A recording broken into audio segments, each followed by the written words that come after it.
Welcome to BigCountryPreps.com. I'm Evan Wren, and this is the Capital Farm Credit Wednesday night podcast, our weekly look at the area athletic scene, what happened last week, and what's going on this week. I'm here with my partner, Dan Youngblood, via Zoom. And tonight, Dan, we're going to forego our weekly guest, and we're going to focus on area football. We're getting close to the district season starting up. Some districts actually will be getting cranked up this week, and we're going to take a look at some of the top teams that we've seen thus far, and sort of how the districts are going to be shaking out. Yeah, and I think this is a good opportunity. We've seen now 4 weeks of football. I think it's a good opportunity to kind of, take a little bit of an assessment. We've had a chance to kind of get a read on some of these teams. This will give us a chance to kind of talk a little bit about some of the things that have impressed us and kind of left impressions on us from this early part of the season. As we do have some teams starting district, obviously, any team in a 7-team district is starting this week.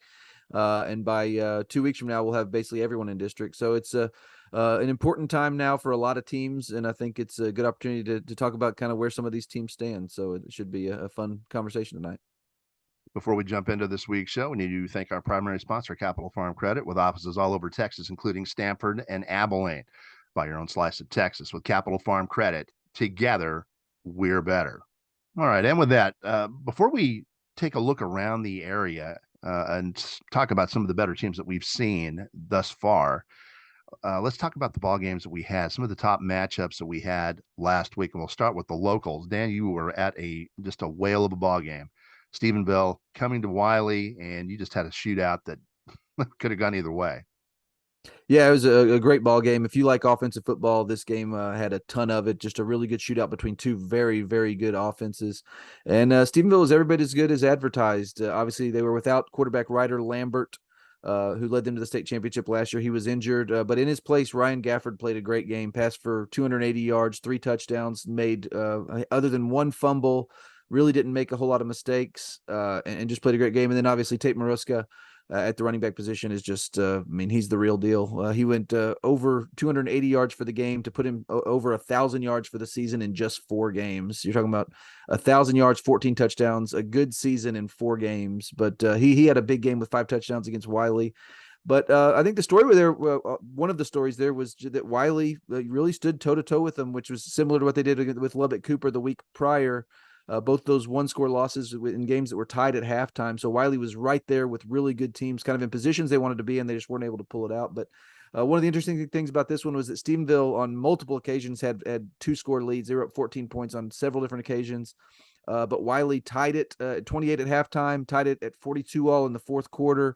So they were right there in a position to really have an opportunity to win it. But Stephenville was the team that made the plays, and just a really a good game for Stephenville to go out there and go on the road and win that one. And I think a good game for Wylie is another test for them against what they know is going to be a very good team really all season. All right, across town, Wolfforth Friendship visited Abilene at Shotwell Stadium, and we knew that was going to be a tough ball game, and it was, and Abilene just came up short. Yeah, and I think the story of this one was turnovers. They had 3 interceptions that really hurt some scoring chances. And this Abilene High offense is just not in a position right now where it can afford to make a lot of mistakes. This is a very methodical offense at this stage. It doesn't have a whole lot of explosiveness to its game, so it really has to execute. It's relying very heavily on a controlled passing game. It's still kind of getting that running game going. So when they make some mistakes, it makes it really hard for them. And that was kind of what happened in this one. Their defense, this is a very good Abilene High defense, has been really all year long. They had the rough game at Legacy, but that Legacy offense can do that to a lot of teams. But outside of that one game, this defense has stood up well all year long. They did the same thing against Friendship. But unfortunately, they were only able to come up with the 1 second quarter touchdown, and went to halftime down 14-7, and then were unable to get the other scores they needed to kind of get back into that game. But I think this is one that Abilene High is going to try to build from. I mean, that's kind of the one thing about Coach Fullen, and I'll actually have a feature on it this week, is they have a very specific process they follow. They know they're not going to be the same team early in the season that they're going to be in district, and hopefully once they get to the playoffs, they'll be a different team still. So this is they're still kind of on in a process of getting to where they want to be. But I think you'll start to see that process accelerated here in the coming weeks as they get district kicked off this week. All right, one of the better games last week involving one of our teams occurred up in Lubbock, where Cooper came away with just a fantastic win at Lubbock Coronado. Chris Warren hitting Jalen Parker with a 64-yard touchdown pass with 48 seconds left in the game to give Cooper a win. And that's a quality win for the Cougs. Yeah, and a really wild win too, because Cooper really dominated the first half of that game. They went to halftime up 27-7. Warren threw 4 first half touchdown passes, and then just the second half was a completely different story. Cooper really couldn't get anything going offensively, and Coronado came roaring back, took a 28-27 lead in the fourth quarter. And what was wild about that is even after they scored, Cooper needed another stop after Coronado's go-ahead touchdown to get the ball back there at the end. They forced a 3-and-out, used their timeouts to give themselves just under 2 minutes. And then, like you said, Warren hits Jalen Parker with a 64-yard touchdown pass. But even that was a really wild play. It was one that got heaved up and tipped in and out of a defender's hands to Parker, and he catches it and goes the rest of the way. So just a really wild game with a ton of just crazy momentum swings. But I think I do agree with you. There was a huge win for Cooper. This is a young, growing Cooper team that it is really just getting better by the week. And I think this is the type of win, again, that they can really build on. So it's going to be fun to see if this is something that this team can build on and continue to improve. Well, this is a Cooper team that was struggling offensively the first couple of weeks, and I asked you last week if you had thought that they had discovered themselves offensively, and it's starting to look like they have. Yeah, and what's wild about it, and I think that I can't tell if this is a good sign or a bad sign, but against Central was the running game. They finally got the running game going, went for over 250 yards in that one, and were able to win that one in overtime in kind of a wild shootout. In this one, the running game really wasn't there again for the third time out of 4 games. They couldn't find the running game, but Warren had a huge game, threw for over 330 yards, 5 touchdown passes to 5 different receivers. So I think that is that is a positive sign that they can, whether they need to do it on the ground or do it through the air, they have that capability. And if this is the Chris Warren we're going to see the rest of the year, I think that this offense is going to be a very difficult one to stop. I think he's taken a big step forward the last couple of weeks. And this was the best passing game he's ever had, going over 300 yards, 5 touchdowns, and making huge plays at really pivotal times. So I think this offense has found itself, and it's going to be fun to watch going forward. All right. Also, in our Big Country Preps game of the week, Dan, we had an interesting matchup. We had a team from Brownwood with some momentum hosting an unbeaten team from Glen Rose. But as it turned out, Glen Rose was a little bit shorthanded. Hudson White, their standout quarterback, was nursing an injury and unable to play that night. So Glen Rose was a little bit one-dimensional. And guess what? Brownwood had prepared for that and played very well defensively and completely shut down the Tigers, beating them 17-3. Yeah, I think, and just like you said, they were Glen Rose was shorthanded, and Hudson White's a great player. That kid's put up some really nice numbers. But at the same time, I think if you're Brownwood, I mean, you can't worry about that. You got to go out there and win a football game, and they were able to do that. So I think that the way their defense played was big for them, and their offense did enough to win, which I think is also important when you look at their last 2 non-district games. They go to Waco Connolly, which is a really good football team. They go to Stephenville, which we know is a really good football team. So to go into those 2 with some momentum on a 3-game winning streak, I think is a big deal, even if people can say whatever they want and make with excuses and those sorts of things. And I do think that game probably would have played out differently. Obviously, had both teams been at complete full strength, but if you're Brownwood, you control what you can control, and I think that's still a really quality win at home. No doubt about it. It's a quality win. That's still a dangerous team from Glen Rose with athletes all over the field and a big, strong offensive line. That's a very good win for Brownwood. They game planned it well. They played very well defensively, and they executed enough on offense to get the job done and came away with a nice win. So hats off to them.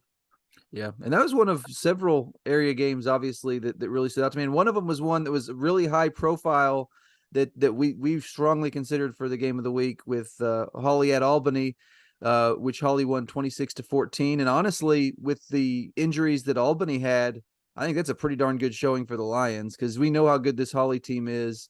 And to play them within 2 scores with some of the injuries that they had, I think is probably bodes well for this Albany football team. Yeah, if anything, it's a positive for Albany. They're missing Chapman at quarterback. A number of their top players are bruised up and banged up and not at 100% at all. And really, they made a game of it. They were down big, 4 scores, but they came back. They rallied with a couple of touchdowns and really made a game of it against one of the top 2A D1 teams in the state. You're shorthanded, you make a game of it. That's a very good sign for Albany. Yeah, for sure. And I think this was a good game. I say this often, but I think this was a good game for both teams. Hawley, we know, is one of the best teams, if not the best team in Class 1A D1. And I still think Albany is one of the best teams, if not the best team in 1A D2. So I think this was a matchup between two very, very good football teams, one shorthanded. It's going to be fun to see what Albany can do as they start getting these guys back and start getting them worked back in. Because I think both these teams will be playing very deep into the playoffs.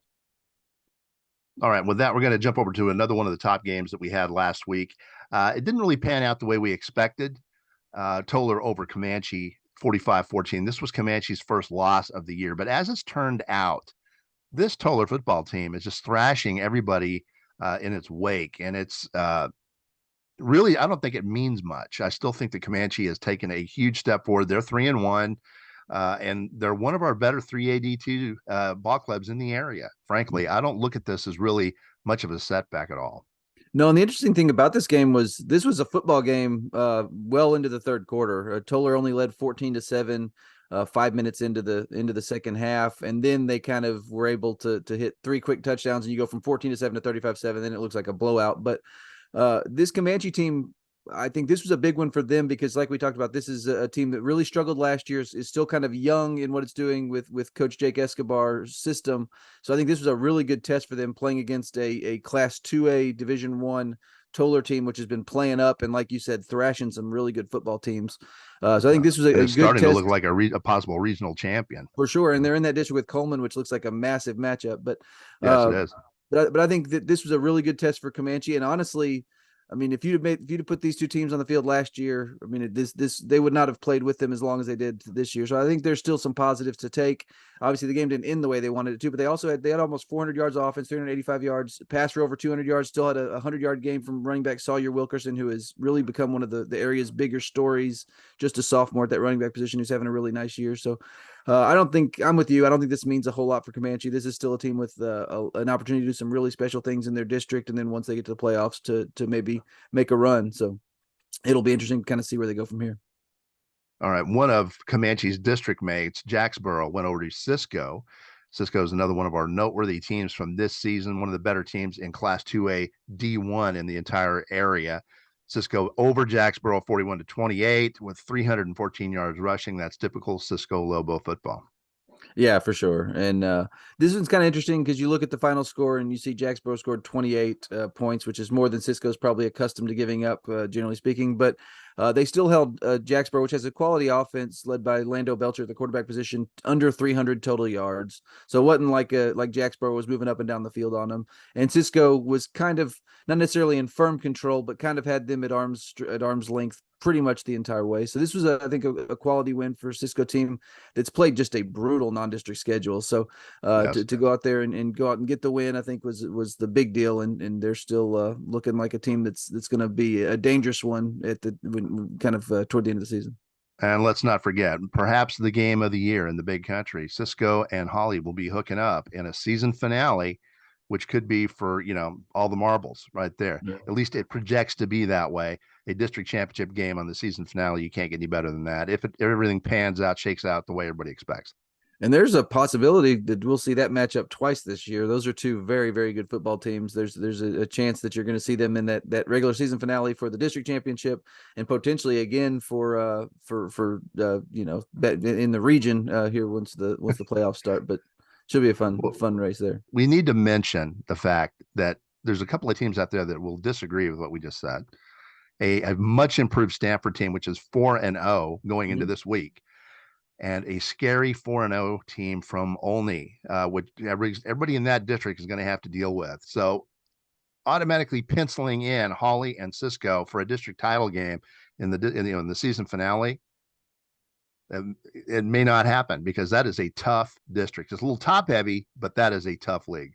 Yeah, definitely. I mean, those two teams are dramatically improved. Stanford is just blowing people up, and obviously, once you get on the field with Cisco and Hawley, things changed just a little bit from a competitive standpoint, but Stanford has done nothing but beat the teams in front of them the way they should, and is continuing to build confidence as well. And that Olney team, like you said, led by Jody Guy, with a really tough offense to stop in that triple option out of the flex bone, they'll definitely be in the mix as well. So it's going to be interesting, but I still think if we were to kind of handicap that district, those two are the favorites, and regardless, that shapes up to be a really big matchup there at the end.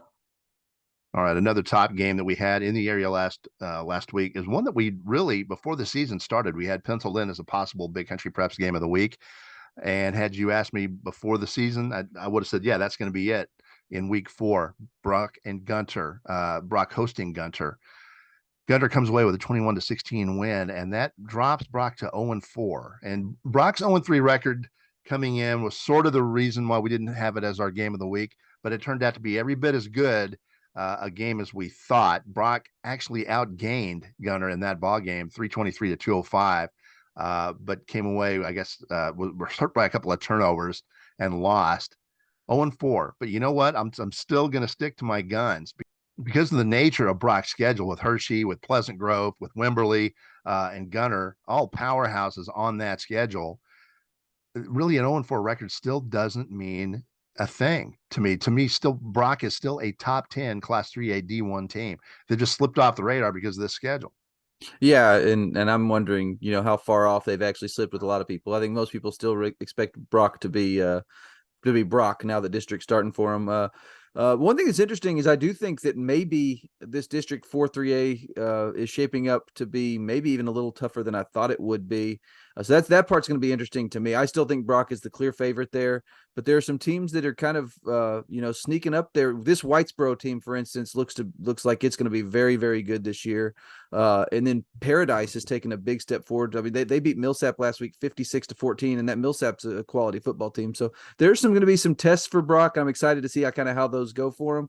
But I'm with you. This Gunter loss is a lot like the others on that schedule. Nothing that's happened during this non-district portion of their schedule changes my opinion of this Brock team at all. They've played a lot of larger schools, and a lot of schools that in Gunter, the one that was in their classification, is a state title contender. So I think that Brock is still very, very good, and you can pretty much ignore that 0-4 record. Another top flight game that we had last week, it was one of our headliners, was Coleman going down to Llano. That was a matchup of a couple of 3-0 teams. As it turns out, I mean, it was a jump up of 2 divisions for Coleman. We expected Coleman to be able to compete with them because of Coleman's defense, keeping him in the ball game. Now, we need to keep in mind that this is a jump up for Coleman of 2 divisions. Llano's a 3A D1 team, but this is a 3A D1 team that's already beaten 2 4A teams, including Burnett, and they've beaten a 5A team. So, they're playing a 2A D1 now, which it kind of shows you the overlap that there really is between the districts or the divisions and the conferences. Coleman gave them about as good a go as anybody else has, and they're a 2A D1. And maybe we expect a little bit too much out of them, considering what Llano's bringing to the table. But Coleman goes in at 3-1 this week, and I don't think this loss means anything, especially when they're against 2A D1 competition the rest of the way. No, and I agree with you. And I honestly think that their defense held up relatively well, all things considered. They couldn't get a whole lot of offense going. I think that was the real, the real story of that game. This is a Coleman offense that has looked really good for most of this year. They had the one defensive game against Mason to start the season, but that's a really good Mason team as well. But a really good running offense, only averaged 2.9 yards per carry against Llano. And when they can't get that run game going, it kind of impacts everything else they do. But Llano, they had the 31 points and 422 yards, but a lot of that's against, by the end of the game, a tired Coleman defense, just because their offense was struggling to move the football. So I think this was a really good test for Coleman, particularly when you think about what they've got coming down the pike with Toler in district. I think this is going to be a good test for them, Yes. To get them prepared for some of the bigger games they're going to have, not only in district, but also in the playoffs, because this is a really quality football team that has big aspirations. All right, before we go any further, let's thank our sponsors, beginning with Capital Farm Credit, who brings you these Wednesday night podcasts throughout the school year. Also, for the love of the game broadcasting, and our old friend, Terry Slavens, owner of KLAX 93.5 FM out of Breckenridge, 97.7 FM, KATX out of Eastland. Classic Country AM 1330 out of Graham, 94.7 FM, KWKQ out of Graham, KROO 1430 AM out of Breck, and KWBY 98.5 FM out of Ranger. That is for the love of the game broadcasting. And finally, Rob Durham, sales consultant up at Bear Chevrolet Buick Cadillac up in Breckenridge. If you're in the market for a vehicle, new or used, give Rob a shout. He's one of the nicest guys you'll ever want to meet. Call him at 254-559-2266. That's Rob Durham up at Bear Chevrolet Buick Cadillac in Breckenridge. And with that, we've got more football to talk about. We want to talk about some of the top teams that we have seen this year or that we have in the area. And we've pretty much touched on quite a few of them. But there's another one, a few others we want to mention. And one of them is Forsan. The Forsan Buffaloes. I'm done underestimating these guys now. I'm done underestimating them. They struggled a little bit with Coahoma in week 1, but I was badly underestimating Coahoma at the time. That's a 3-1 team. So I didn't think all that highly of Forsan because they had to come from behind to beat a team from Coahoma that I was underrating. They're 4-0 now, and they're coming off a huge win against a good team at McCamey.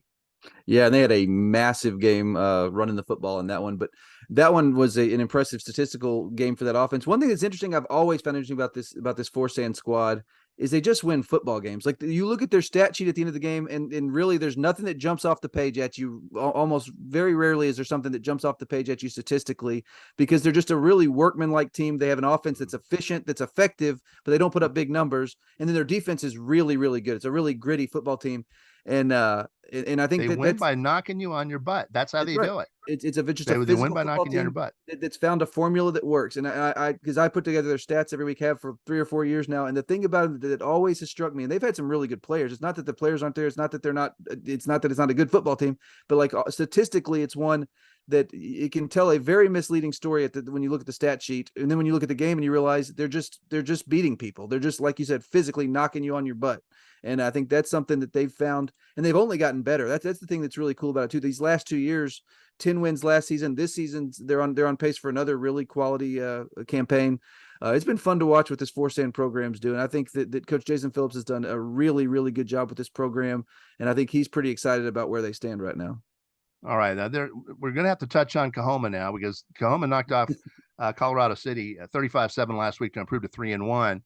But there's something developing here, because as good as that district has been, all of a sudden, we've got a Lubbock Roosevelt team that's more or less rebuilding this year, and the door is kind of open for a higher playoff seed. We thought that Coahoma would fight for a number 4 spot, but you know what? They're going to be in there battling for a 2. Yeah, they're fighting for a 2 and a 3. There's no doubt. There's no question right now, the way they're playing, that they can achieve this. It's not a dream. It can happen.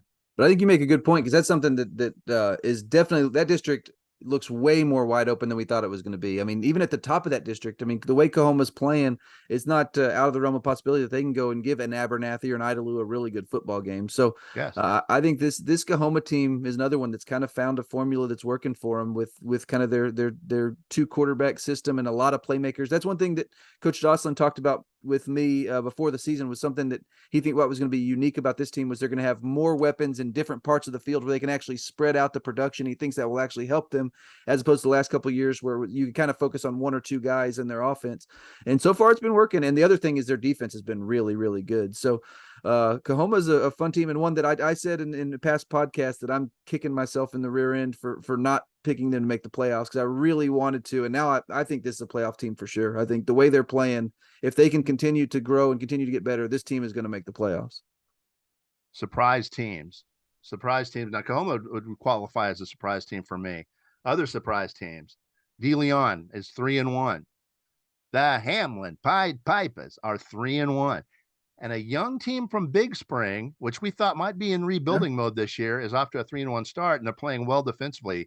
Outgained Sweetwater 159 last week in a 20-7 win.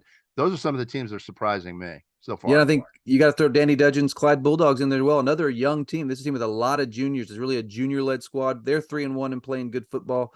It's kind of interesting where you see a lot of these programs that struggled last year, in many cases under first-year coaches, are really taking big strides, big steps forward this year. And I think that's kind of how it works in high school football. A lot of times it takes time to establish your program, or it takes time to kind of to take the first step to get to the next step. And we're seeing a lot of these programs take that next step in their development, and they're playing really good football. But I think those surprises in almost all those cases, the one exception being Big Spring. Big Spring's a team that obviously has had continuity, that head coaching spot for several years now with Cannon McWilliams. But I'm with you. Just with some of the seniors they lost, I thought they might take a little bit of a step backward, and they've played really well to start the season. They're really doing some nice things, particularly in that passing game with Padron at the quarterback spot. They are throwing the ball all over the yard. What team is surprising you the most out of the entire area? I think I'd have to go with Hamlin. And it's funny because Coach Evans, Brandon McAuliffe was out at their game against Monday on Saturday, and Coach Evans was saying, we don't think it is a surprise. We kind of expected to take this step forward in year two. But I think from an outside perspective, just looking at that program, how much they struggled last year, a lot of the same players in a lot of the same roles, with some obviously some major variations there at certain positions, like the quarterback spot where Swinson Benavides has taken over and those sorts of things. But to take the step forward they have, I think, is really impressive. And it's kind of been interesting this year because you've seen that growth throughout the season. They went out and got housed pretty good by Stanford in their opener, won a really kind of odd defensive game against Water Valley. And then the last 2 weeks against Lockney and against Monday, they've kind of had dominant performances where they had a dominant defensive performance against Lockney and then went out and put up 500 yards on Monday. So this Hamlin team, granted, they haven't played the type of competition they're going to play once they get to district, but I think just they're doing right now to struggling teams what a good team would do. So I think that's been really impressive for me. And I think it just kind of underscores what we've talked about, is that Chris Evans knows what he's doing. This guy can coach football. I want to say that the biggest surprise in the area is DeLeon for me at That's a good one 3-1. too. Now, they're certainly one of the biggest, but I'll tell you what, at 4-0, I did not envision Stanford at 4-0. I envisioned a Stanford team that would take a step forward and be a playoff team this year. But right now, they're dangerous for a Cisco. They're dangerous for a Hawley. They're dangerous for Olney. That's a team that I mean, it wouldn't surprise me if they grabbed a 1, 2, or 3 spot the way they're Yeah. playing. And here's the thing too about that is you look now, that 48-0 win over Hamlin looks pretty dang impressive because nobody's, I mean, that's a really nice win when you talk about it now. Same thing with the 28-9 win over Haskell, which is a quality football team as well. So Stanford's just getting better and better, and they're another one that's a really good story so far this year. All right. And with that, it's just about time to wrap up the Capital Farm Credit Wednesday night podcast. But before we do that, we want to remind you we've got 3 separate subscription packages here at Big Country Preps. We've got a monthly for $5 a month. We've got a semi-annual 6-month subscription for $4 a month. And then we've got an annual 12-month subscription where we knock that price down to $3 a month, $36 for a full year of Big Country High School athletic coverage. We'd also like to remind you that if you see a photo you like in any one of our galleries, those are available for purchase. You can purchase a digital download for just $7, as well as some keepsakes and prints. As you're scrolling through the site, you'll notice pretty quickly that we take a lot of photos from these events that we're at. Something we enjoy doing and something we are very proud of here at BigCountryPreps.com. All Big Country, all high school, all the time. Welcome home.